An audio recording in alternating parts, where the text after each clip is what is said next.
Now that our Steam page is live, I wanted to put together a video showing off some of the gameplay in Nightmares and just kind of walking through a game. So we're queued into a PvP match here. We're playing the Undead deck, which is kind of a mid-range archetype in the base set of Nightmares, and the opponent's playing a Elemental deck, which is also kind of a mid-range archetype, but both have very different strategies, and we'll get into the strategies of each of the decks as we get rolling. But first, we'll just walk through how the beginning of a game works. So we start with the mulligan. So we are given our 5 initial cards for our starting hand, and we're allowed to choose up to 2 of them to send back and get different cards instead. So what we'll do is we're going to get rid of Cthulhu and Necro Apprentice, since those are more expensive cards and we're looking for more early game. And then we're just waiting for the opponent to also do their mulligan. And here we go. All right, so at the start of each turn, your sanity, which is denoted with this number right here on the bottom left corner next to the candle, that will lower, and you will gain 1 additional mana. The important thing with the sanity is when it reaches 0, the game ends. It doesn't matter if either player or both players' life totals have reached 0. Once sanity hits 0, the game's over, and then at that point, whoever has the higher life total is the winner. And then, obviously, if you get your opponent's life total to 0 before sanity reaches 0, the game ends at that point. So we have a 1-drop that we're going to play, this Chthonian Betrayer. He's a 1-cost 1/1, and on play, he throws 3 cards into our graveyard. So this is a good time to kind of talk about the strategy of this deck. The Undead deck wants to spend the early game getting cards into your graveyard, and then it's going to leverage those cards in graveyard for powerful effects in the mid to late game. Okay, so the opponent played a Relic. So relics are cards that come into play but don't take one of your creature spots. They take one of your 6 emblem spots. And they have a countdown, and when that countdown hits 0, it will trigger. So this is the Amulet of Fire. It has a 5-turn countdown, and when it hits 0, it'll do 4 damage directly to us. So there's a whole bunch of different cards that give you emblems like this, and they all have different use cases and effects, but we'll talk through them as we see more of them. So we don't really have a good play on 2. We only have 3 cards in our graveyard. This Necro Devourer wants 5 creatures in our graveyard to trigger its effect. We don't just want to waste it because a 1-mana 1/2 is not super impactful. So we're just going to attack and pass over to the opponent. One thing with Nightmares that's important to know is attacking is always the last thing you do. So if you attack the opponent, your turn immediately ends after that combat completes. So any cards you want to play or effects you want to activate, you really want to do that prior to combat ending. All right, so let's see. The opponent played a Lesser Fire Demon, which is a 2-mana 1/3 demon, and they can pay 1 cost during their turn to activate it, and it'll deal 1 to all creatures and players. That's theirs as well as ours, and they can activate that as many times as they want, as long as they have the mana to pay for it. Okay, so now we're going to play this Plague Cultist, get something with a little more stats on the board. It also gives us a free way to get something else into our graveyard. We'll discard the other Plague Cultist. So we're up to 4 creatures in our graveyard, which is good. We're getting closer to activating our Necro Devourer. And then we're just going to attack, because if the opponent blocks, it puts our card in the graveyard, which is where we want it, and it removes 1 health from their Lesser Fire Demon, which gives it less overall activations. And then it, if they don't block, then we would have done 1 damage, which is great. They chose to block, though. So let's see. During their turn, they played Earthright, which is another relic. This one will summon an elemental for them at the start of each of their turns, which you'll see that's kind of how their deck snowballs. They want to get a bunch of elementals on the field and then start activating them. But overall, not a super impactful turn from them, so that's good for us.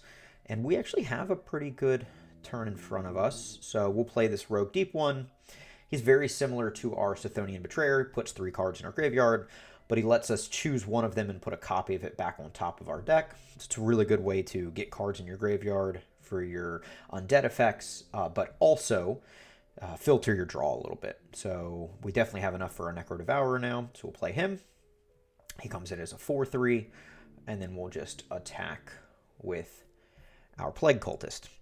So we're already starting to kind of see the mid to late game benefits of filling the graveyard early start to show up. Our, one cost 4/3 is a good example. All right, so they're summoning an additional elemental.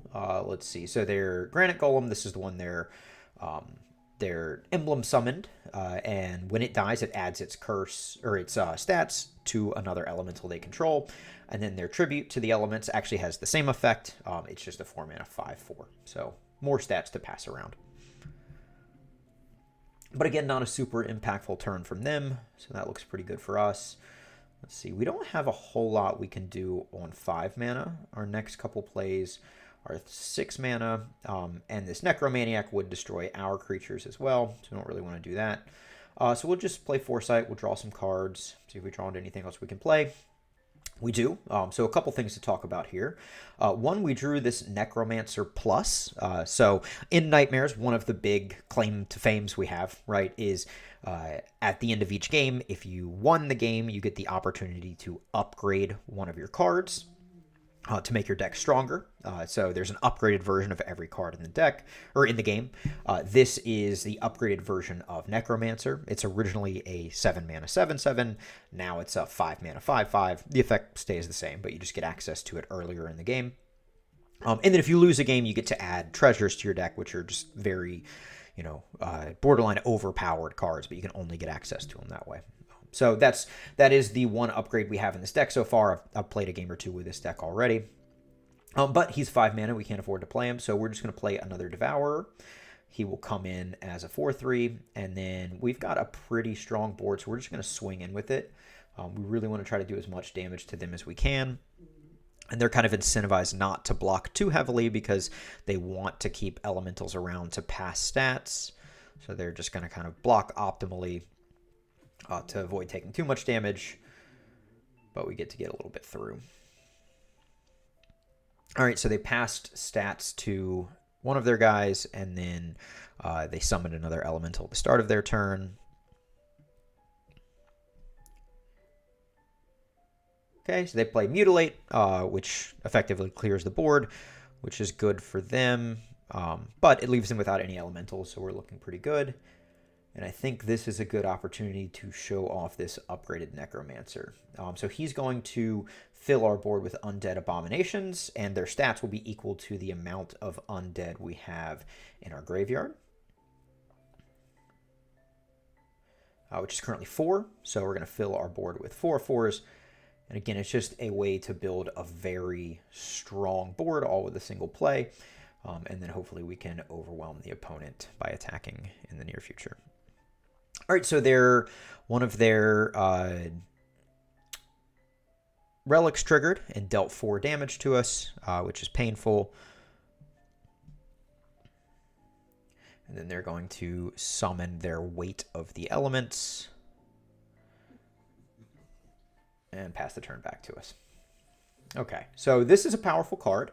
When it dies, it fills their board with those Granite Golems, the ones that are 1/1s and pass their stats around. They actually have ways to make that effect more powerful, ways to give them additional stats when they're summoned, but they haven't drawn into that, thankfully, so far this game. So we're going to be able to do a pretty big swing here. Now, again, because the last thing we do is attack, we're going to want to play our cards first, so we'll draw here. And our board is full. You can only have 5 creatures in play, so we're just going to swing with all of these and get quite a bit of damage through to the opponent.